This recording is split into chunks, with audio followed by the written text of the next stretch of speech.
Kasih karunia dan damai sejahtera yang dari Allah Bapa kita dan dari Tuhan kita Yesus Kristus kiranya menyertai saudara dan menyertaiku juga.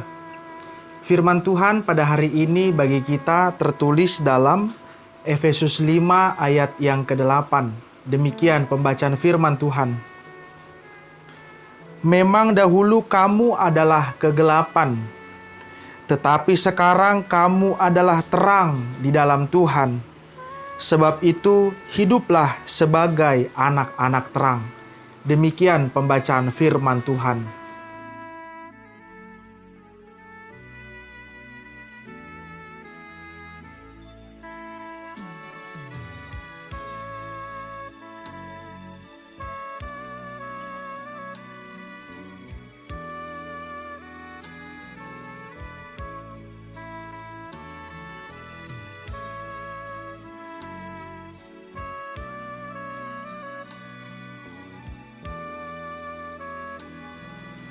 Saudara-saudari yang terkasih dalam nama Tuhan kita Yesus Kristus, firman Tuhan hari ini hendak menegaskan dan mengingatkan kepada kita orang percaya mengenai identitas kita.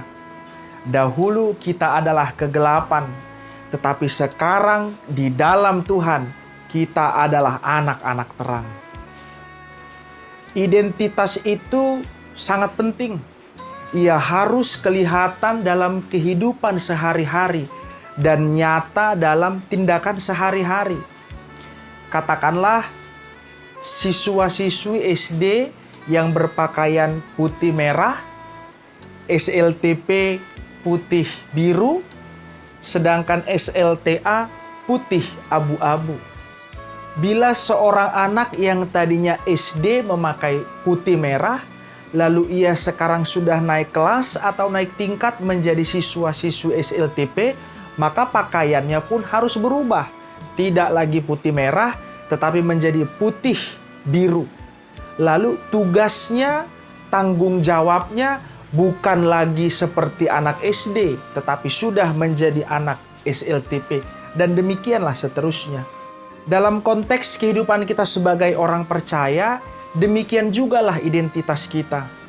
Dahulu, sebelum kita mengenal Yesus Kristus, kita hidup dalam kegelapan, hidup dalam ketidakpastian, hidup dalam ketidakbaikan, hidup dalam ketidakjujuran. Tetapi setelah kita menjadi anak-anak terang, hidup di dalam Yesus Kristus, identitas kita berubah. Kita menjadi anak-anak terang. Karena Yesus Kristus yang kita percaya, oleh kasih-Nya dan pengorbanannya, kita diangkat menjadi anak-Nya, sedangkan Dia adalah Bapa kita yang adalah terang itu sendiri. Dalam khotbah di bukit, Tuhan Yesus menegaskan kepada para pendengar dan para pengikut-Nya bahwa kita adalah terang dunia. Namun demikian, identitas yang baru itu, jati diri yang baru itu bukan sekedar status yang baru begitu saja, namun menuntut tanggung jawab yang baru, yang seharusnya terlihat dari buah-buah kehidupan kita yang melakukan kebaikan, yang melakukan kebenaran, yang melakukan keadilan, serta tidak lagi kembali kepada kehidupan yang lama. Oleh karena itu, saudaraku, sebagai penutup, ketika saudara melihat dunia di sekitarmu gelap, ketika engkau melihat dunia di sekitarmu melakukan yang tidak jujur, ketika dunia di sekitarmu begitu banyak ketidakbaikan, ketika dunia di sekitarmu begitu banyak ketidakadilan, jangan salahkan dunia yang semakin gelap. Tetapi tanyakanlah kepada dirimu, apakah terangmu masih terus menyala atau sudah mulai redup, bahkan beranjak padam. Ingat, kita adalah anak-anak terang di dalam Tuhan.